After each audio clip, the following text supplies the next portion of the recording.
officier de l'armée du salut en RDC, commandant divisionnaire à Kassango, dans la province du Congo central. Aujourd'hui, nous parlerons du thème ci-après, l'obéissance loyale à Dieu, tiré dans 2 Chroniques, chapitre 7, versets 13 à 14.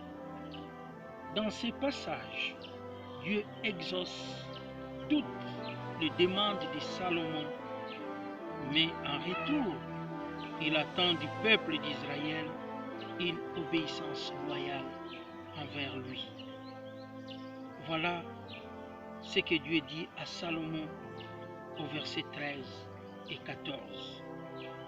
Quand je fermerai les ciels et qu'il n'y aura point de pluie, quand j'ordonnerai aux sauterelles de consumer le pays, quand j'enverrai la peste parmi mon peuple, si mon peuple sur qui est invoqué mon nom s'humilie, prie et cherche ma face, et s'il se détourne de ses mauvaises voies, je l'exaucerai des cieux, je lui pardonnerai son péché et je guérirai son pays.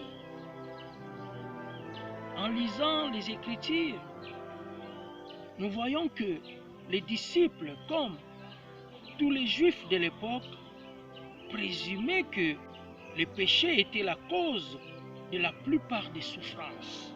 Mais nous devons alors savoir, Dieu permet parfois que nous souffrons et il peut rendre cette souffrance bénéfique pour nous et pour notre entourage. Le cas de Job est un exemple pour nous.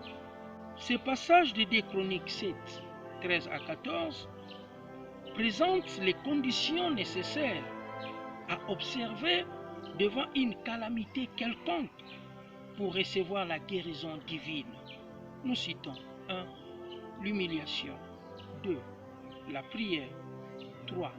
La recherche de la face de Dieu et 4.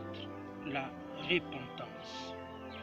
Pour terminer notre méditation, chers frères et sœurs dans le Seigneur, que ces passages bibliques nous aident à implorer la grâce divine devant cette pandémie de Covid-19. Que le Seigneur soit glorifié à jamais. Amen. Alléluia. Chers camarades salutistes bien-aimés dans la foi, nous aimerons vous communiquer la foi face à cette pandémie qui est en train de bouleverser le monde. Lisons ensemble dans Romains chapitre 10, verset 11. Il est écrit: quiconque croit en lui ne sera point confus. Amen. Jésus-Christ dit: quiconque croit en moi ne sera point confus. Et si la parole en parle, c'est parce qu'il savait qu'il y aura la confusion qui va régner dans le monde.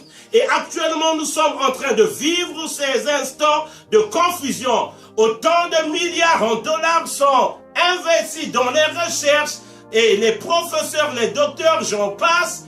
Jusqu'à aujourd'hui, il n'y a rien, pas de solution.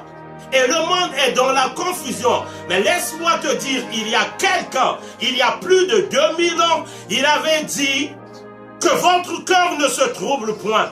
Croyez en moi, croyez en mon Père. Nous devons maintenant croire en Dieu, croire en Christ et croire en son Père, parce qu'il savait que ce temps viendra.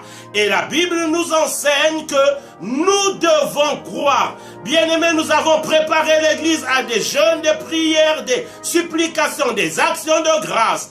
Mais l'heure est arrivée où l'Église doit se lever dans la foi. Dieu dit de croire. Croire, c'est croire. Croire, c'est pas prier, mais croire, c'est croire en celui-là qui a fait des déclarations, des paroles prophétiques. Et c'est cela, c'est par là que viendra le salut en ce moment de coronavirus. Bien-aimés, il faut croire. Et si nous croyons, comme le dit les 11 articles de notre confession de foi, nous croyons, notre Église, aucun cas de coronavirus ne va être signé dans nos postes. Que Dieu bénisse notre territoire, que Dieu bénisse l'armée du salut. Amen.